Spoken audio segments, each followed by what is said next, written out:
Assalamualaikum warahmatullahi wabarakatuh.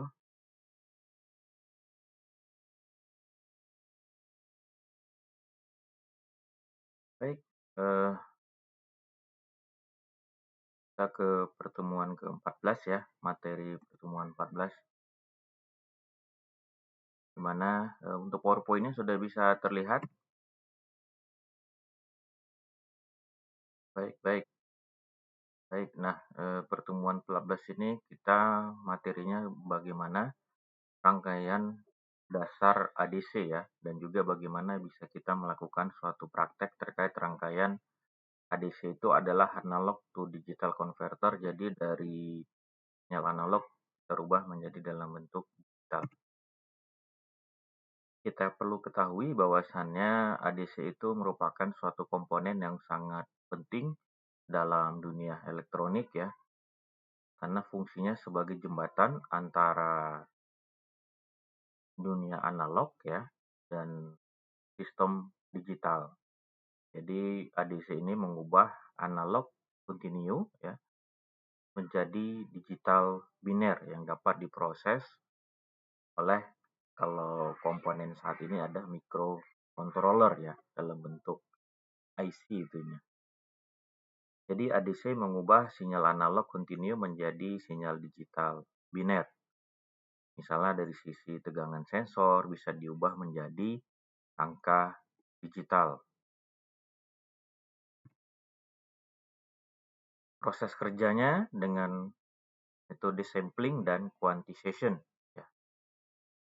Sampling di sini proses pengambilan nilai ya sesaat dari sinyal analog pada interval waktu yang teratur, di mana frekuensi sampling sangat penting untuk bisa kita menghindari hilangnya informasi. Sedangkan quantization merupakan proses di mana nilai sampel itu diubah menjadi nilai digital diskrit. Misalnya dari sisi ADC 8 bit ya, pastikan 256 level daripada diskrit. Parameter penting pada ADC itu adalah resolusi, tegangan referensi, dan kecepatan sampling. Resolusi ya, bagaimana bisa menentukan jumlah bit output ADC, itu secara langsung bisa mempengaruhi dalam hal proses konversi resolusi yang lebih tinggi ya pada sinyal analog. Kemudian dari sisi tegangan referensi, bisa menetapkan batas maksimum tegangan input yang dapat diukur oleh ADC.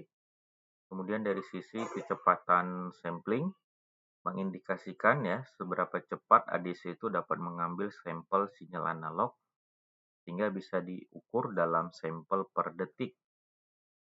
Sehingga kita bisa dapat menangkap suatu perubahan sinyal ya. Adapun jenis-jenis daripada ADC secara umumnya ya, ada flash ADC. Ini sebagai jenis ADC tercepat karena apa? Karena menggunakan banyak komparator ya yang beroperasi secara paralel. Kemudian ada successive approximation ADC, menawarkan keseimbangan antara kecepatan dan akurasi. Ini biasanya kita temukan di microcontroller.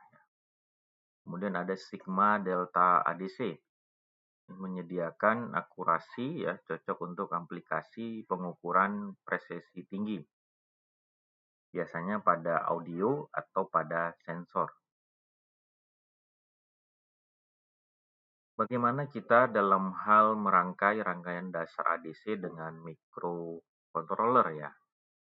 Jadi ADC sering dia terintegrasi dalam microcontroller, memungkinkan pengambilan data sensor secara langsung. Misalnya kita contohkan komponen utamanya ada sensor analog, ADC internal microcontroller, output digital. Kemudian contoh praktisnya bagaimana kita bisa mengukur suhu dengan sensor serta membaca nilai ADC pada Arduino. Kemudian diagram blok sederhana ya, sinyal dari sensor analog masuk ke pin ADC microcontroller, kemudian dikonversi dan diproses. Jadi pada kode program ya, pada Arduino bisa membaca nilai daripada pin analog. Kita bisa melakukan suatu studi kasus ya, misalnya bagaimana mengukur tegangan dengan ADC 10 bit. Pertama, tegangan input ya, rentang tegangan input misalnya 0 sampai 5 volt, skala penuh yang dapat diukur oleh ADC. Kemudian dari sisi resolusi 10 bit, ADC ini dapat mempresentasikan 210-1008 level discrete ya, dari 0 hingga 1023.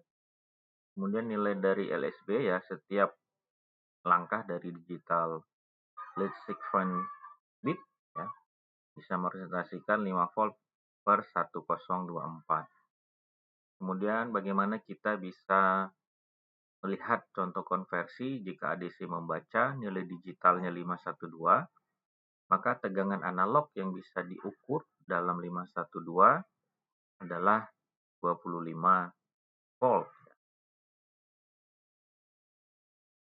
Tentu dalam hal ADC ada kesalahan dan juga ada tantangan dalam kita memahami dari sisi ADC, di mana terjadinya itu pada quantization error.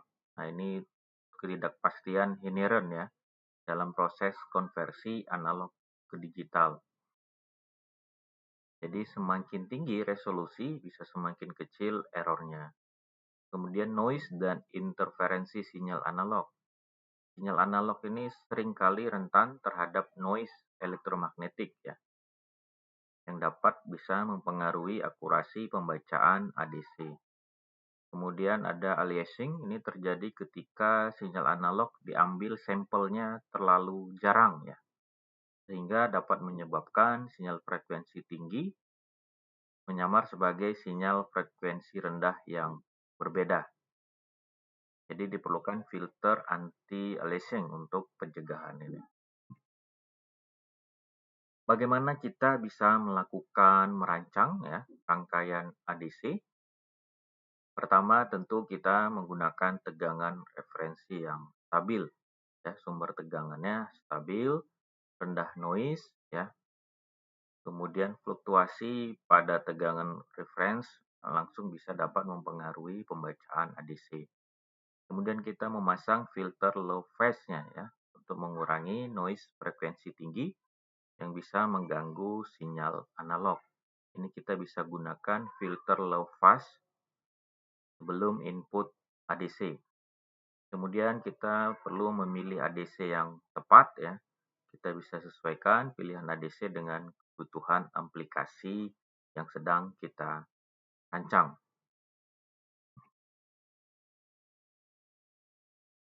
Di mana ADC ya merupakan komponen yang sangat penting dan fundamental yang tidak bisa kita pisahkan pada perkembangan teknologi modern ya, karena ada interaksi antara analog digital sehingga ADC berperan sebagai jembatan penting untuk mengubah sinyal analog menjadi data digital yang dapat diolah secara sistem elektronik.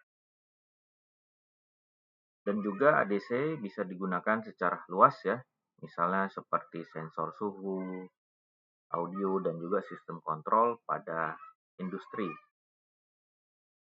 Sehingga pemahaman kita pada ADC untuk perkembangannya ke depan ya, kita bisa melakukan suatu inovasi dalam pengembangan teknologi tentunya pada IoT ya, Internet of Things. Baik, demikian yang bisa disampaikan. Saya kira ada tanggapan, kami persilahkan.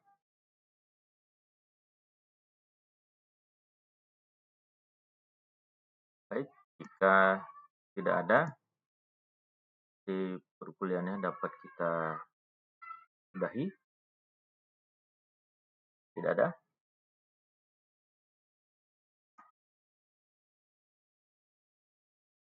Baik,